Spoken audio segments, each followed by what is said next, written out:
ಇಂಡಿಯಾದ ಸಮೀಪ ಹೋಗಲಾರದ ಈ ಜನ ಅಲ್ಲಿ ಮುಟ್ಟಿಸ್ತಾ ಇದ್ದಾರೆ.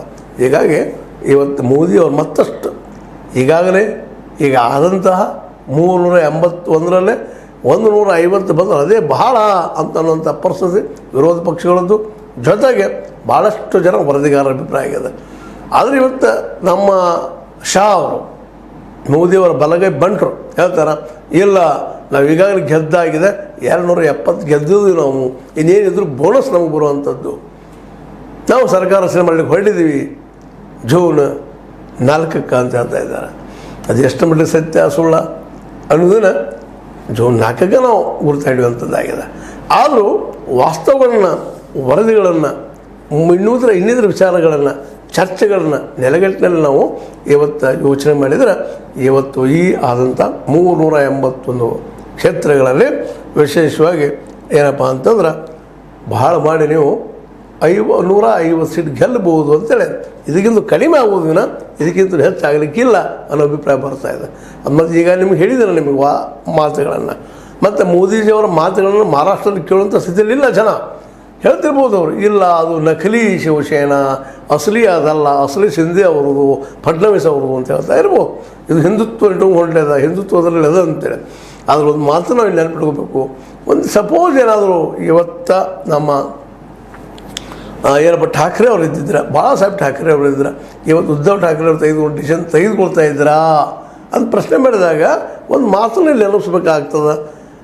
1970ರ ಸಮಯದಲ್ಲೇ ಪಾಕಿಸ್ತಾನವನ್ನು ಇಬ್ಬಾಗ ಮಾಡಿ ಬಾಂಗ್ಲಾದೇಶ ಮಾಡಿದಾಗ ಅದನ್ನು ಸಪೋರ್ಟ್ ಮಾಡಿದವರು, ಇಂದಿರಾ ಅವ್ರ ಪರವಾಗಿ ನಿಂತವರು ಬಾಳಾ ಸಾಹೇಬ್ ಠಾಕ್ರೆ ಅವರು.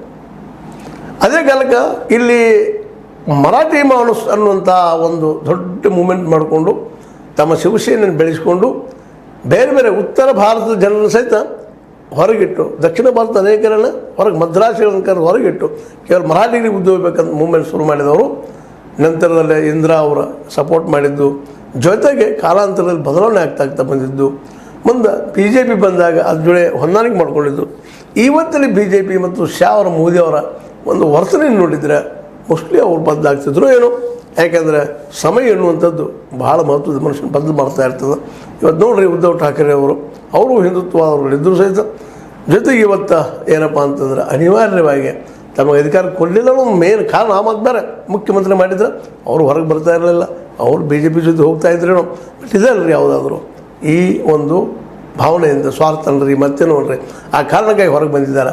ಇವತ್ತಿನ ಈ BJP, ಅದರಲ್ಲೂ ಶಾ ಮತ್ತು ಮೋದಿ ಅವರ ಈ ಒಂದು ಗುಜರಾತ್ ಪ್ರಿಯತೆ, ಮತ್ತು ಈ ಹಿಂದೆ ನಿಮ್ಗೆ ಗೊತ್ತದ ಒಂದು ಮಾತು, ಇತಿಹಾಸ ಅಭ್ಯಾಸ ಮಾಡಿದವರಿಗೆ, ಈ ಮುಂಬೈ ಸಲುವಾಗಿ ಸಾಕಷ್ಟು ಗುಜರಾತಿಗಳ ಮಧ್ಯೆ, ಮರಾಠಿಗರ ಮಧ್ಯೆ ತಿಕ್ಕಾಟಾಗಿದೆ ಅನ್ನುವಂಥದ್ದು, ಘರ್ಷಣೆಗಳಾಗಿದೆ ಅನ್ನುವಂಥದ್ದು.